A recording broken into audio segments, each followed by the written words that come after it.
Welcome to week 5 of Principles of Public Health Practice. This week we are talking about primary healthcare. This little video is really just an introduction to the philosophy of primary healthcare, and hopefully it will link some of what we've been looking at in this subject. So far in this subject we've looked at defining public health. We've introduced you to some of the historical developments of public health, including both the old and the new public health. We've also looked at values, attitudes, and beliefs, and in particular, we've looked at public health values such as equality, equity, and social justice. And you've also explored the determinants of health, and in particular, some of those key social determinants of health. All of these are important in influencing a primary healthcare approach, and hopefully in this presentation you will see the links between these topics that we've been presenting to you so far in this subject. This little presentation is really just going to provide you with an overview of what primary healthcare is, also what it's not, and then we'll look at the difference between both comprehensive and selective primary healthcare and how different they fit within different models of healthcare. So back in week 1, we introduced you to some of the historical developments of public health. And in this presentation, I'm going to pick up the story at that social engineering phase, which happened during the 1960s, where there was an emphasis on the biomedical approach to health, and the focus was on the diagnosis and treatment of diseases. In the late 1960s and early 1970s, there was a real shift towards this new public health movement, with the realisation that there were increasing health costs without any health gains, the costs of medicines were increasing, and the return per dollar were actually decreasing. There was a realisation that there were actually new ways to deliver health services, and the recognition of multidisciplinary health centres, which could deliver a wider range of services such as community health services and even maternal and child health services. In the late 1970s and into the early 1980s, the emphasis started to shift away from disease and cure to a more preventative approach and a lifestyle approach to disease. And so this period is recognised as that formal beginning of the new public health. The new public health overlaps and interacts with other movements such as health promotion and health education, which you're going to look at in a few weeks' time. Also, in terms of the development of the new public health, it reflects thinking about priorities for spending on healthcare and new ideas about the ways in which we could best promote health and equity in health status. We've seen over this time disparities both between and within countries, as well as changes in the determinants of health, and so there needed to be some sort of global process to address this. And so the World Health Organization began a process to work towards achieving what was known as Health for All policy. In 1977, the World Health Assembly decided that the main social targets of governments and the World Health Organization should be the attainment by all the people of the world by the year 2000 of a level of health that would permit them to lead a socially and economically productive life. In other words, as a minimum, all people in all countries should have at least such a level of health they're capable of working productively and of participating actively in the social life of the community in which they actually live. Health for All was driven by the principles of equity and solidarity, participation, and it employs a broad vision of health both within and beyond the health sector, which can be applied within national health systems. The World Health Organization linked health to community action, intersectoral cooperation, and the broader goal of social justice. Health for All was and remains fundamentally a call for social justice leading to progressive improvements in health.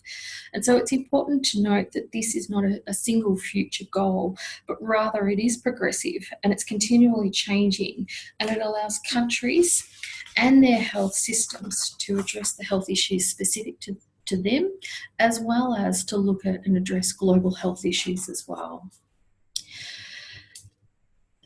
The Declaration of Alma-Ata was written after the first International Conference on Primary Healthcare, which was held in Alma-Ata in the USSR back in September of 1978. The conference was held to expressing the need for urgent action by all governments, all health and development workers and the world community to protect and promote the health of all people. The International Conference on Primary Healthcare called for urgent and effective national and international action to develop and implement primary healthcare throughout the world, and in particular in developing countries. It urged governments, the World Health Organization and UNICEF, as well as other international organizations, multilateral and bilateral agencies, non-governmental organizations, funding agencies, all health workers and the global community to support national and international commitment to primary healthcare and to channel increased technical and financial support to it, again, particularly in developing countries. The conference called on all the aforementioned to collaborate in introducing, developing and maintaining primary healthcare in accordance with the spirit and the content of the Declaration of Alma Ata. The Declaration contains 10 principles, and the ideas behind these key elements was achieving a level of health that will permit people to lead a socially and economically productive life. The Declaration of Alma Ata was written after that conference, and the Alma Ata actually reaffirms that World Health Organization definition of health, and it recognises that health is a fundamental human right. It also recognised that inequality in health status in developed and developing countries, as well as between them, was unacceptable and is a concern for all countries. It also looks at the promotion and protection of health, and that is recognised as being essential to sustained and economic social developments, and we know that that contributes to better quality of life. It also recognises that people have the right to participate in their own healthcare, both individually and collectively. It also recognises that governments have a responsibility for health, which can only be fulfilled by provisions of adequate health and social measures. And finally, it sets out a definition of primary health care. And you can check out those 10 principles in the Declaration of Alma Ata itself if you follow the links and the resources that we've provided in LMS. So what is primary health care? Well, it's a few things. The World Health Organization defines primary health care as a philosophy permeating the entire health system, a strategy for organising healthcare, a level of care and a set of activities. It's important that we recognise and understand what primary health care is not. And so primary health care is not primary care or medical care, such as care that's maybe provided by your GP or in an outpatient clinic. So primary care is often used interchangeably with primary health care, especially those in medical care settings. Primary care emphasises the medical model of physical illness. It's commonly considered a client's first point of entry into the health system if some sort of active assistance is sought. It's drawn from that biomedical model and it's practiced widely in disciplines such as nursing and allied health, but the heart of it really lies in general practice. Primary care involves single service or intermittent management of specific illness or disease conditions in services that is typically contained to time-limited appointments. And primary care providers focus on early diagnosis and timely effective treatment and can provide continuity of care. Primary healthcare is also not primary or third world nursing. So if we're talking about primary nursing, we're talking about providing complete care to a small group of inpatients. And when we're talking about third world nursing, we're talking about that primary healthcare is not just for these third world countries, but it's also for developing and developed nations.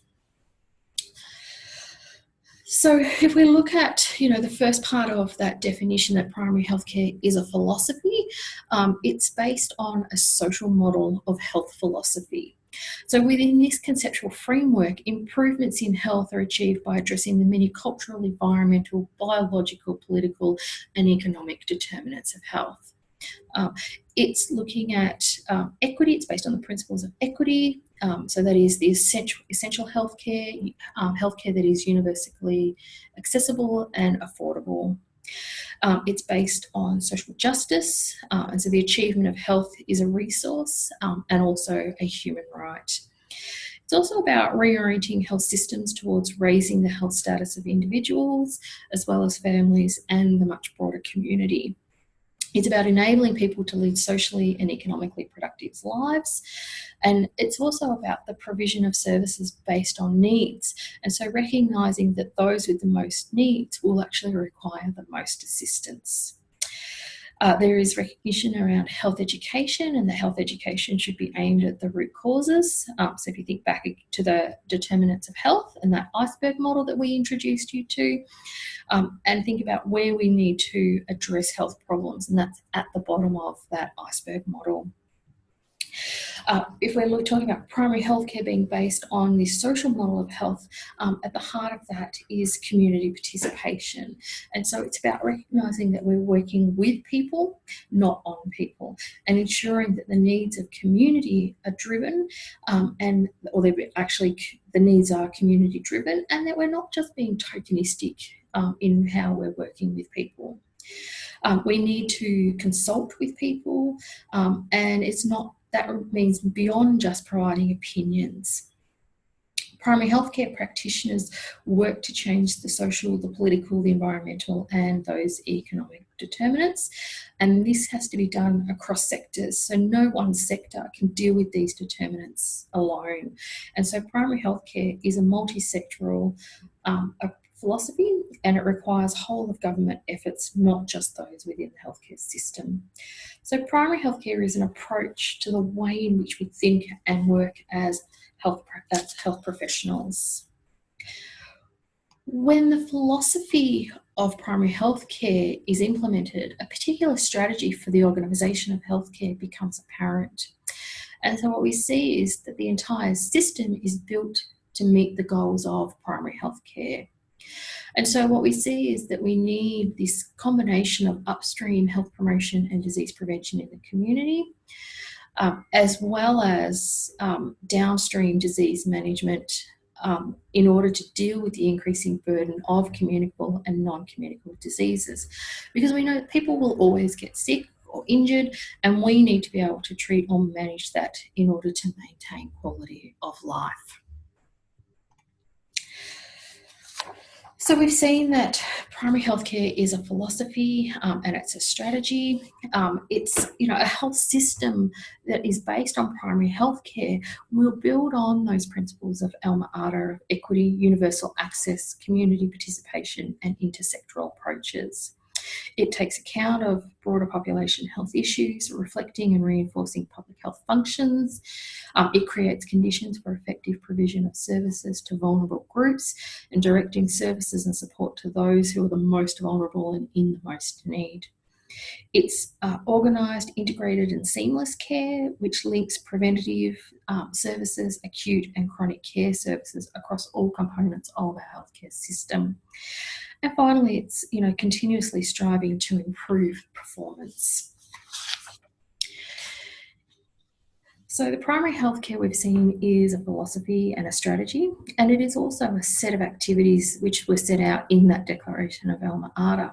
And in that declaration, it highlights a minimum set of activities that need to occur if primary healthcare is to be implemented. These include education for health, so education concerning prevailing health problems, as well as education in terms of the methods of preventing and controlling them. It includes food, water and basic sanitation, which are fundamental prerequisites for health. It includes maternal and child health, which we saw when we looked at the determinants of health, that early life is a key determinant recognised by the World Health Organization. It involves the prevention and control of locally endemic diseases, so that is diseases that are constantly present in a group or geographic area, and they may or may not affect the majority or even a large number of people in a population. Also need to recognise other potential priorities, such as those set by local communities themselves. And this comes back to the philosophy and the principles that primary healthcare is working with people, not on them, and that it is based on needs, and therefore needs can actually change within communities. So primary healthcare is often used to refer to primary level health services, or the first point of contact within the health system for people with a health problem. In a primary healthcare system, this should be the most comprehensive level of care. It should be where problems can be dealt with where they begin. So primary level health services include things like community health centres, domiciliary nursing care such as home care, and even our general practitioners. However, non-government organisations and community groups can be an important part of primary healthcare. However, can only be regarded as primary healthcare services if the primary healthcare philosophy underpins the way these first level services are provided. That is, their work is guided by the principles of equity and social justice and empowerment, that there is community participation in decision making, collaboration with health and other workers to deal with problems, and there is the incorporation of health promotion and disease prevention. In this week's discussion leading article, you would have come across the terms comprehensive primary healthcare, or one of the terms was comprehensive primary healthcare. Comprehensive primary healthcare emphasises social justice, community control, and working for social changes that impact on health. The emphasis is on addressing those broader determinants of health. Again, think back to that iceberg model that we looked at back in week 3. And therefore, medical care is just one aspect of a comprehensive primary healthcare approach. The focus in a comprehensive approach is on empowerment and is increasing control over the influences that impact on health. A selective primary healthcare approach concentrates on providing medical interventions which are aimed at improving the health status of the most individuals at the lowest cost. In this week's discussion leading article, you will see some examples of a selective approach, such as GP-centred primary healthcare models, which often lack health promotion, they lack community engagement, and often fail to address the social determinants of health. The two perspectives, so comprehensive and selective primary healthcare, really, in one way of viewing it, is as the individual versus the system, with a selective approach focusing on the individual and the comprehensive looking more at the whole system. We cannot argue the importance of addressing specific diseases when arguing over selective and comprehensive primary health care. It's clear that we need to address those diseases that cause human suffering and death. However, if we only address those diseases, we risk perpetually attempting to address the end result of the problem instead of the root cause.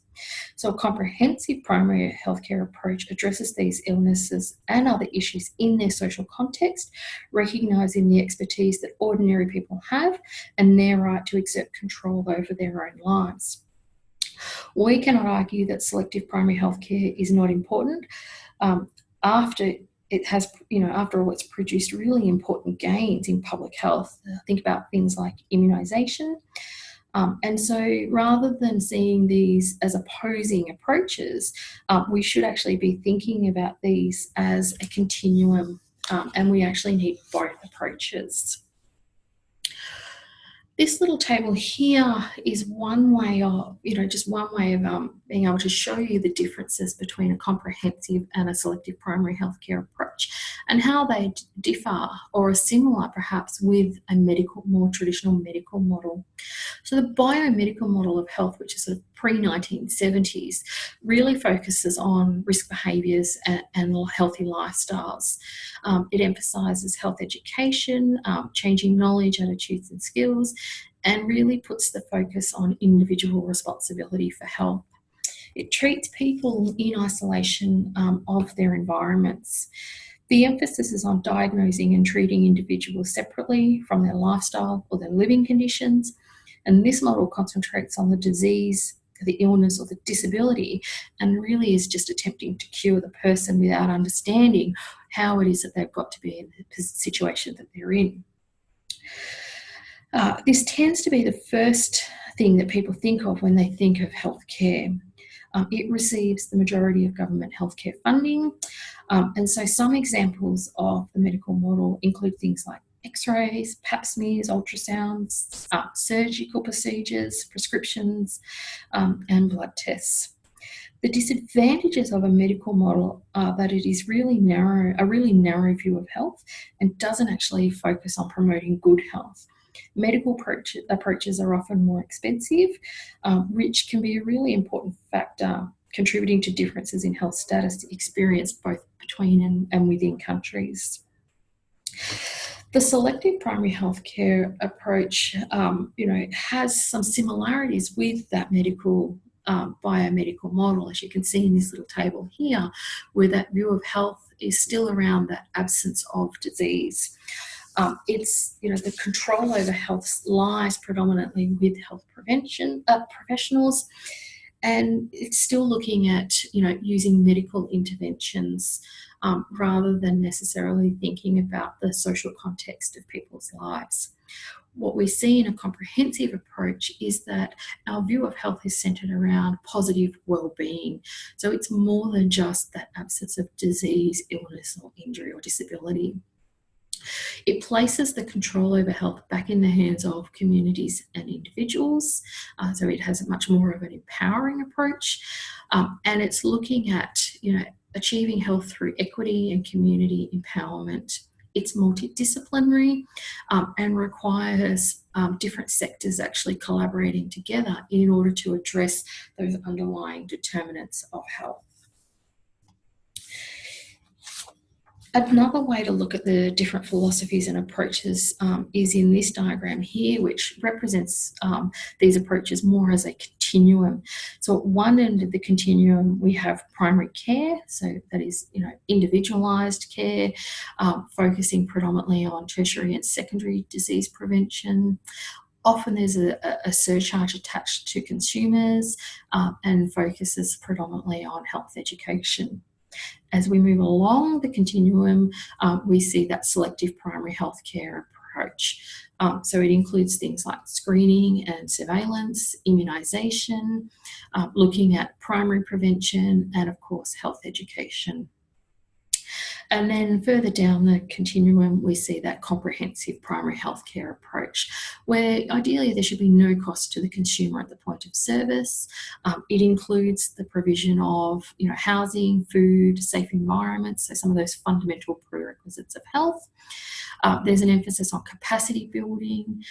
There's also a focus on health impact awareness and harm minimisation, and of course advocacy, so advocating for changes in society and in the systems that perhaps impact on health and well-being. So this presentation is really just an introduction to primary healthcare as a philosophy, a strategy, a level of care, and a set of activities. In this week's workshop, we're going to look at how your disciplines are or might work within a primary healthcare approach. You can see here that I've put together a list of references, as well as there are some extra resources available to you on LMS, and you might find these really useful in trying to further understand primary healthcare. We don't expect that you will engage in all of these resources, but do expect that you will pick perhaps one or two to further help your understanding of primary health care.